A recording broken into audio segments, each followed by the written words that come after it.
Hello दोस्तों, कैसे हो आप लोग। यहाँ पे मैं मध्य प्रदेश से रिलेटेड जीके के कुछ क्विज़ लेके आया हूँ। इससे पहले भी एक वीडियो डाल चुका हूँ। ये बेसिकली एमपीपीएससी और एमपी पटवारी और एमपी की जितनी भी एग्जाम उसके लिए काफ़ी महत्वपूर्ण है। चलो शुरुआत करते हैं। पहला क्वेश्चन है, मध्य प्रदेश की किस जनजाति में दूध लौटावा नामक विवाह प्रथा है।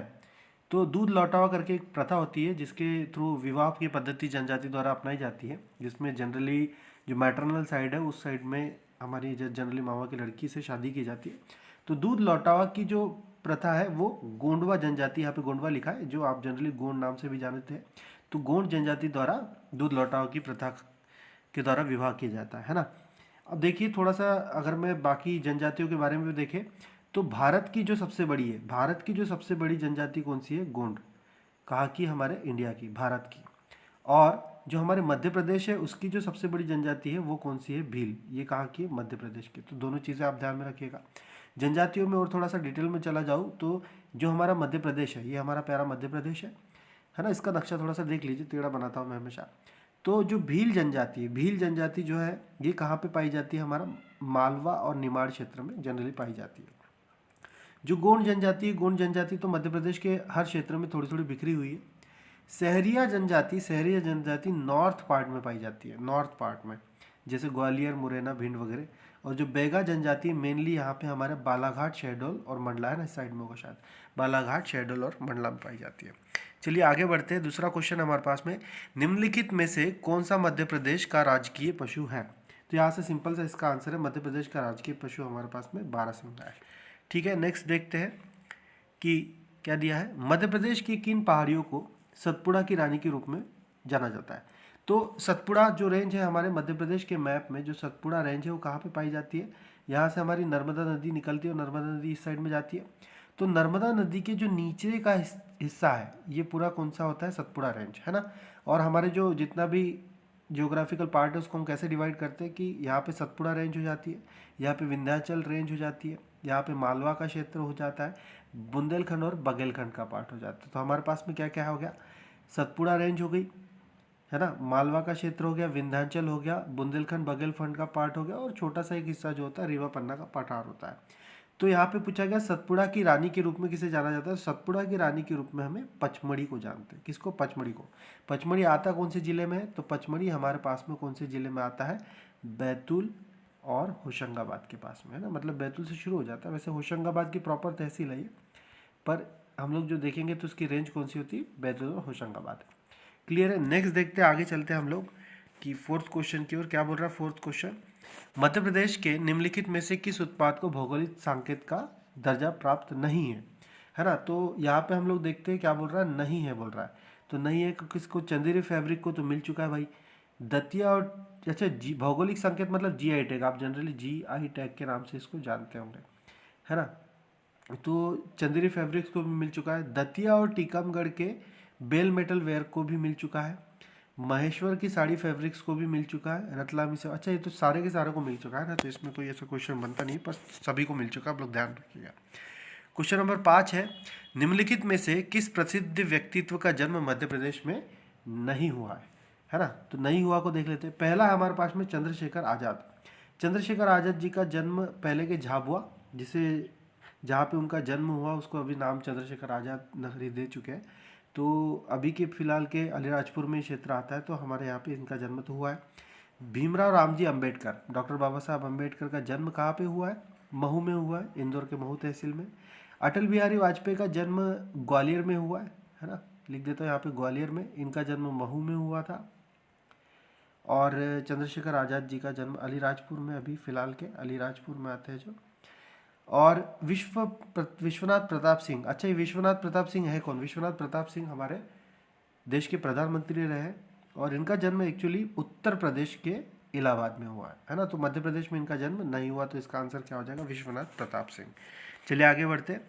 मध्य प्रदेश के किस जिले को निमाड़ की पेरिस के नाम से जाना जाता है, निमाड़ की पेरिस के नाम से, है ना। तो वैसे निमाड़ जो क्षेत्र है उसमें तीनों जो ऊपर के दिए खरगोन, बड़वानी और खंडवा, ये तीनों आते हैं। मेनली हम लोग खरगोन और खंडवा को ही जानते हैं निमाड़ के नाम से, बट बड़वानी भी उसमें आता है। तो निमाड़ की जो पेरिस है उसको जाना जाता है, किसको जाना जाता है, बड़वानी को जाना जाता है ना। चलिए आगे बढ़ते हैं। नेक्स्ट क्वेश्चन है हमारे पास में, निम्नलिखित में से कौन सी चोटी मध्य प्रदेश की सबसे ऊंची चोटी है? तो इसका तो सीधा सीधा आंसर बनता है धूपगढ़, है ना। कौन सी चोटी? धूपगढ़। तो मध्य प्रदेश से जो रिलेटेड है वो धूपगढ़ ही है। यहाँ पे एक ही ऑप्शन दिया हुआ, धूपगढ़ ही सबसे ऊंची चोटी है। ये किस श्रृंखला में आती है? ये आती है हमारे सतपुड़ा रेंज में। किस में आती है? सतपुड़ा रेंज, जिसका मैं उल्लेख अभी पहले कर चुका हूँ। बाकी हमारे तीनों भी मध्य प्रदेश में नहीं अवेलेबल है। महाराष्ट्र में आता है कलसूबाई, पार्शनाथ भी, और गुरु शिखर जो है किसका है? अरावली का शिखर है ना। अरावली पर्वत कहाँ पे आता है? राजस्थान में। नेक्स्ट क्वेश्चन बोल रहा है, मध्य प्रदेश में बना सबसे लंबा बांध कौन सा है? सबसे लंबा बांध कौन सा है? इंदिरा सागर, बाण सागर, बरगीज बांध और गांधी सागर। अच्छा देखिए, सबसे लंबा तो नहीं, सबसे बड़ा होना चाहिए था। सबसे बड़ा आता है हमारा इंदिरा सागर। इंदिरा सागर कहाँ पे बना है? इंदिरा सागर बना है नर्मदा नदी पे। और कहाँ पे है ये है हमारे खंडवा में। कहाँ पे? खंडवा में। खंडवा पुनासा, है ना, खंडवा की पुनासा में। और हम लोग देखिए अगर बाण सागर को, तो बाण सागर हमारे यहाँ पे नहीं है। कहाँ पे है? राजस्थान में। कहाँ पर है? राजस्थान में। ये उसके बाद में बरगी बांध। बरगी बांध कहाँ पे? जबलपुर में। कहाँ पे? जबलपुर में। और किस नदी पर बना है? नर्मदा नदी पर, है ना, बरगी नगर में, जबलपुर में। गांधी सागर कहाँ पे बना है? मंदसौर में। कहाँ पे है? मंदसौर में। और ये किस नदी पर बना है? चंबल नदी पर। किस नदी पर? चंबल नदी पर। चलिए आगे बढ़ते हैं। मध्य प्रदेश के निम्नलिखित में से किस लेखक को उनके व्यंग्य लेखन विकलांग श्रद्धा का दौर के लिए साहित्य अकादमी पुरस्कार मिला है? तो इसके सिंपल सा आंसर है इनका हरिशंकर परसाई, है ना। आप इसका डायरेक्ट आंसर कर लीजिए, है ना। बाकी भी पोएट्स हैं, पर हरिशंकर परसाई जी को मिला था। नेक्स्ट हम देखते हैं कि मध्य प्रदेश राज्य वित्त आयोग का गठन कब हुआ था? तो मध्य प्रदेश राज्य वित्त आयोग का गठन, सीधा सीधा आंसर है इसका 1995-96 में हुआ था, है ना। जो वित्तीय वर्ष चल रहा होगा 1995-96, उस समय मध्य प्रदेश राज्य वित्त आयोग का गठन हुआ। नेक्स्ट क्वेश्चन है, सैलाना वन्यजीव अभ्यारण्य मध्य प्रदेश के किस जिले में स्थित है? सैलाना वन्यजीव अभ्यारण्य, तो सैलाना वन्यजीव अभ्यारण्य कहाँ पे है? हमारा रतलाम में। कहाँ पर है? रतलाम में। चलिए थोड़ा सा इन लोगों को देख लेते जो ऑप्शन है।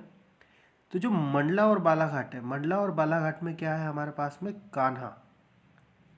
क्या है? कान्हा नेशनल पार्क, है ना। जो नेशनल पार्क है उसमें जो हमारे मध्य प्रदेश का सबसे बड़ा नेशनल पार्क है वो कौन सा है? कान्हा। और कान्हा मंडला और बालाघाट दोनों में आता है। सेकेंड चीज़ यहाँ पे जो दिया है शिवपुरी। शिवपुरी में कौन सा है? माधव। कौन सा है? माधव। तो ध्यान रखिएगा, है ना। और जो हमारा उत्तर था कि सैलाना वन्यजीव अभ्यारण्य कहाँ है? तो रतलाम में। चलिए आगे बढ़ते। जनसंख्या की दृष्टि से मध्य प्रदेश का देश में कौन सा स्थान है? ये क्वेश्चन शायद हो चुका है पहले के वीडियो में, पर फिर भी देख लीजिए। जनसंख्या की दृष्टि से मध्य प्रदेश का देश में 5वां स्थान है। जनसंख्या की दृष्टि से कौन सा है? 5वां। और क्षेत्रफल की दृष्टि से कौन सा है? दूसरा। कौन सा है? दूसरा। चलिए आगे बढ़ते हैं। राज्यसभा में मध्य प्रदेश के लिए कितनी सीटें आवंटित की जाती है? राज्यसभा में मध्य प्रदेश के लिए कितनी सीटें आवंटित की जाती है? तो राज्यसभा में कितनी है? 11। ध्यान रखिएगा कितनी है? 11। तो राज्यसभा में हमारे पास में है 11। लोकसभा में हमारे पास में कितनी है? 29 सीटें। और विधानसभा जो कि हमारे खुद की विधानसभा है उसमें टोटल सीटें कितनी है? 230, है ना। तीनों चीज़ ध्यान में रखिएगा। नेक्स्ट आता है हमारे पास में 52 गजा या चूलगिरी एक महत्वपूर्ण जैन तीर्थ स्थल है जो मध्य प्रदेश के किस जिले में स्थित है? अच्छा, 52 गजा जो है ये किससे संबंधित है? जैन तीर्थ स्थल, है ना। ध्यान रखिएगा किससे है? जैन तीर्थ स्थल। ये कहाँ पर स्थित है? तो इसका सीधा सीधा आंसर होता है बड़वानी। क्या होता है? बड़वानी। अच्छा, हमारे यहाँ पे कौन कौन से जैन तीर्थ स्थल है? एक है मुक्तागिरी। मुक्तागिरी कहाँ पे? बैतूल में। कहाँ पे? बैतूल में। एक और दतिया में है। दतिया में कौन सा तो भी है, मुझे ध्यान नहीं आ रहा। अच्छा, एक चीज़ है हमारे पास में कुंडलपुर। कुंडलपुर करके है। कुंडलपुर कहाँ पे आता है? दमोह में। कहाँ पे आता है? दमोह में। और जैन तीर्थ स्थल में और पार्श्वनाथ, आदि पार्श्वनाथ जिनको कहा जाता है, तो पार्श्वनाथ मंदिर है शायद है पार्श्वनाथ, ये कहाँ पर आता है? खजुराहो में। खजुराहो में, ठीक है। और भी है, उसकी डिटेलिंग अपन देखेंगे धीरे धीरे जिस तरीके से आता है। चलिए आगे बढ़ते हैं। बाकी ध्यान रखिएगा 52 गजा कहाँ पे? बड़वानी में। दतिया में भी मुझे ध्यान नहीं आ रहा दतिया में क्या है, क्या है, क्या है। चलिए देखता हूँ, है ना, अगर याद आ जाएगा तो। अगर बोल रहा है पूर्व ऐतिहासिक शैलाश्रय के लिए प्रसिद्ध आदमगढ़ की पहाड़ियाँ, है ना, आदमगढ़ की पहाड़ियाँ मध्य प्रदेश के किस जिले में स्थित है ना। आदमगढ़ की पहाड़ियाँ ये यहाँ पे हमें जो पुरातात्विक अवशेष भी प्राप्त हुई, ये कहाँ पे है हमारा होशंगाबाद में। पुरातात्विक अवशेष हमें रायसेन के नियर बाय भी प्राप्त हुआ है ना। रायसेन में जो भीम बेटिका है वहाँ की जो गुफा है उसमें भी प्राप्त हुआ है। होशंगाबाद में है आदमगढ़, ध्यान रखिएगा। नेक्स्ट प्रश्न है खरबूजा महल, है ना, खरबूजा महल मध्य प्रदेश के किस जिले में है। तो खरबूजा महल वैसे तो बुरहानपुर होना चाहिए इसमें, ऑप्शन में बुरहानपुर, यहाँ पे ऑप्शन आप चेंज कर लेना। ये क्या है, बुरहानपुर, है ना। खरबूजा महल वैसे बुरहानपुर में, जहाँ तक मुझे कंफर्म है। फिर भी एक बार मैं करेक्ट करके आपको पीडीएफ, जब आप देखिएगा डिस्क्रिप्शन में आपको पीडीएफ मिलेगी। नेक्स्ट क्या है प्रश्न हमारे पास में, निम्नलिखित में से कौन सी चोटी मध्य प्रदेश की सबसे ऊंची चोटी है। तो रिपीट हो गया, इसका आंसर है धूपगढ़, है ना। आगे चलते हैं, ये लंबा बांध वाला भी रिपीट हो गया यार, कैसे हो गया इसमें, कोई बात नहीं, अगली बार में देख लेंगे, कोई दिक्कत नहीं। ध्रुपद केंद्र, है ना, ध्रुपद एक गाने की पद्धति होती है, गायन की एक शैली होती है। तो इसका क्या बोल रहा है, ध्रुपद का केंद्र मध्य प्रदेश में किस स्थान पर स्थित है। तो इसका सिंपल सा आंसर है भोपाल में। ध्रुपद केंद्र कहाँ पर स्थित है, भोपाल में। वैसे तो हमारे यहाँ पे म्यूज़िक के बहुत सारे जगह है, जैसे इंदौर भी म्यूज़िक के लिए फेमस है, ग्वालियर भी फेमस है, और कौन सा है, सतना, मैयर, सतना भी हमारे लिए म्यूज़िक के लिए फेमस है। यहाँ पे अलाउद्दीन खां एकेडमी भी है। ग्वालियर भी म्यूज़िक के लिए, जहाँ पे हमारे तानसेन से रिलेटेड मैक्सिमम चीज़ें होती है। और इंदौर से आप जानते हैं कि लता मंगेशकर जी का संबंध है। मध्य प्रदेश की प्रसिद्ध खेल हस्ती संध्या अग्रवाल किस खेल से जुड़ी हुई है। संध्या अग्रवाल का नाम आपने सुन रखा होगा। संध्या अग्रवाल किससे फेमस है, क्रिकेट से। कहाँ से फेमस, किस खेल के लिए फेमस है, क्रिकेट के लिए। अच्छा, संध्या अग्रवाल किस शहर से बिलोंग करती है। तो संध्या अग्रवाल इंदौर शहर से बिलोंग करती है। कहाँ से बिलोंग करती है, इंदौर शहर से। चलिए, ये तो आज हम लोगों की क्विज़ ख़त्म हो गए, है ना। कुछ कुछ क्वेश्चन में मुझे भी लगा कि कुछ चीज़ें मिसिंग थी, या फिर देख लूँगा मैं इसको करेक्ट करके आपको दे दूँगा। और भी क्विज़ के लिए आप लोग जल्दी से जल्दी इसको सब्सक्राइब कर दीजिए। Thank you so much.